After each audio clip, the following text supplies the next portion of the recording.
aha mu ncamake twashatse gushikiriza ivyipfuzo vya bene gihugu murazi ko twe tubaserukira badutoye aho duca hose batubaza ikibazo kijanye no gusubira kwitoza ko mukuru w'igihugu aho bigaragara ko hariho abanyagihugu bari kurusha biyamiriza uko kwiyongereza ko kiringo ko mukuru w'igihugu mu gihe hariho urwego rubirekuriwe n'ibwiza shingiro arigo bita sentare yubahezwa shingiro rwamaze kuvuga aho ruhagaze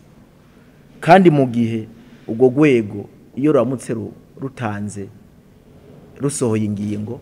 iyo ngingo ari ntasubirwamo mugabo bene gihugu agatangazwa nuko habandanya haba impari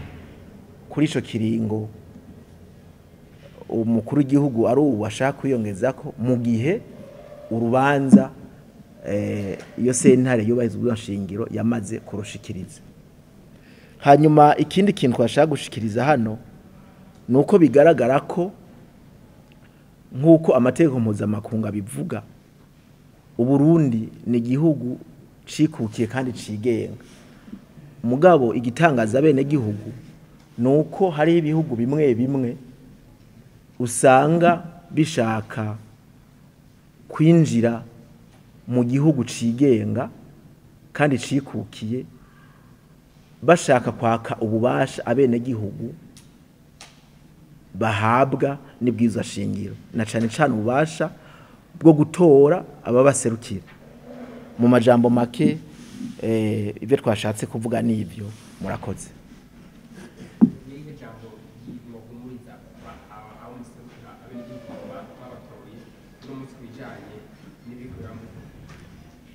Jewe ubwa mbere abene gihugu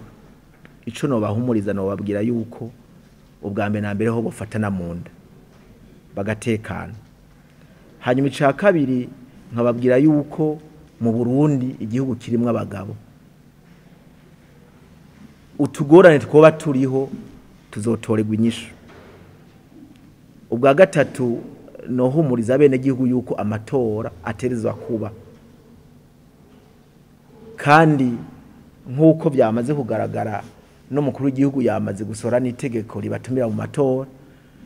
kwisango umugwiseni uherutse gushikiriza no bararikira ari yuko iryo sango bo kwitegurira kuko bazotora amatora aterezwa kuba boshira rero umutima munda ntanzu irkwirasha mu gihugu. Murakoze.